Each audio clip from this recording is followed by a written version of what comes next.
Well, hello there. Jeff Goldblum here, ready to dive into another fascinating corner of our natural world. Today, we're getting up close and personal with the skeleton shrimp. Quite a name, isn't it? Sounds a bit like something you'd find in a seafood restaurant's bargain bin.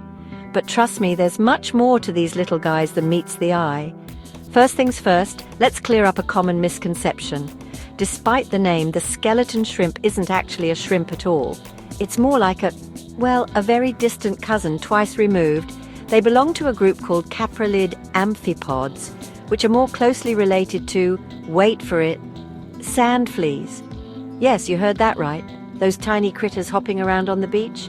Skeleton shrimp share ancestry with them. Life, finds a way. But don't let that fool you into thinking they're dull. These underwater acrobats have a few tricks up their sleeves, or should I say appendages. Stick around, and you'll see why the skeleton shrimp is anything but ordinary.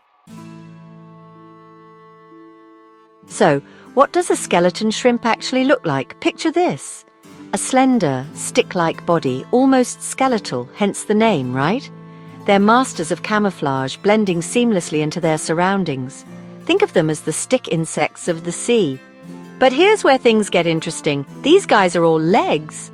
Well, not literally all legs, but they do have these incredibly long, spindly appendages that make them look like they just stepped out of a Salvador Dali painting. Imagine a praying mantis crossed with a daddy long legs and you're getting close. And they don't just look the part, they move like it too. Their movements are a mesmerizing combination of jerky twitches and graceful sways.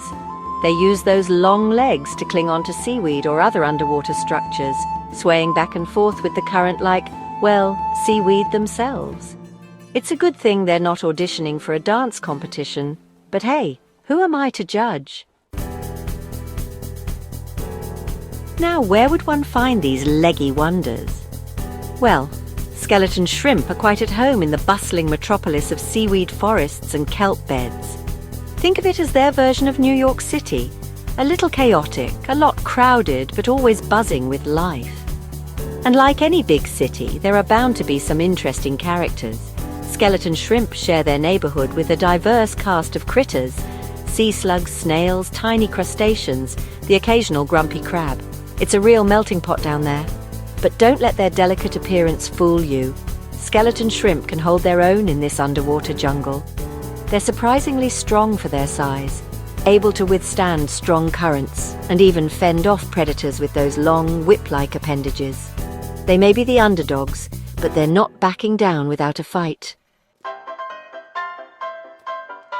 Speaking of holding their own, let's talk about how these fascinating creatures feed. Now, skeleton shrimp aren't exactly chasing down their prey. They're more like opportunistic ambush predators, which is a fancy way of saying they like to grab whatever comes their way. Think of them as the sea's version of a Venus flytrap. They have these two pairs of specialized appendages near their heads called gnathopods. These are their tools of the trade, used for snatching unsuspecting prey from the water. 1 minute they're just hanging out, blending in with the seaweed, the next, bam! Gnathopods shoot out, snatching a passing copepod or other tiny creature. It's all over in a flash.